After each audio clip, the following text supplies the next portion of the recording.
আবৃত্তি করছি কবি স্বপন কুমার বৈদ্য এর লেখা এমন কেউ আসুক কবিতাটি।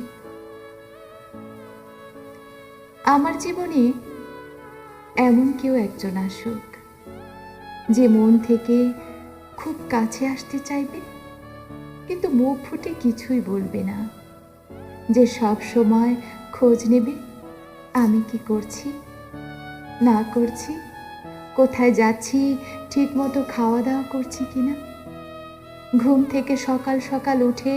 মর্নিং ওয়াকে গেছি কিনা, কতক্ষণ ধরে দৌড়ালাম বা জগিং করলাম, এইসব। তারপর সময় মতো ব্রেকফাস্ট করেছি কিনা, অফিসে নিয়মিত যাচ্ছি কিনা, মর্নিং ওয়াক শেষে সেভ করেছি কিনা, রাতে ঠিক মতো ঘুম হয় কিনা, যে জানতে চাইবে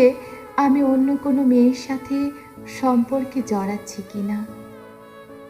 তবে আমাকে কখনো সন্দেহ করবে না। এমন কেউ একজন আসুক, যে আমাকে কবিতা আবৃত্তি করে শোনাবে, গান শোনাবে, আমার অফিস ছুটির দিনে কোনো রেস্তোরাঁয় খেতে যাওয়ার জন্য, কিংবা তাকে কোথাও বেড়াতে নিয়ে যাওয়ার জন্য বায়না ধরবে, মাঝে মাঝে অভিমান করে আমার সাথে কথা বলা বন্ধ করে দেবে, তাকে নিয়ে আমাকে স্বপ্ন বোনা শেখাবে, হাতে হাত রেখে হাঁটতে হাঁটতে একসময় পথ হারিয়ে আমাকে জড়িয়ে ধরে বলবে, আর কত দূর, আর কত দূর যেতে হবে। এমন কেউ একজন আসুক, যে আমাকে ছাড়া আর কাউকে ভালোবাসবে না, আমার উপর রাগ করে মাথার চুল ছিঁড়ে ছিঁড়ুক, তবে না খেয়ে কখনো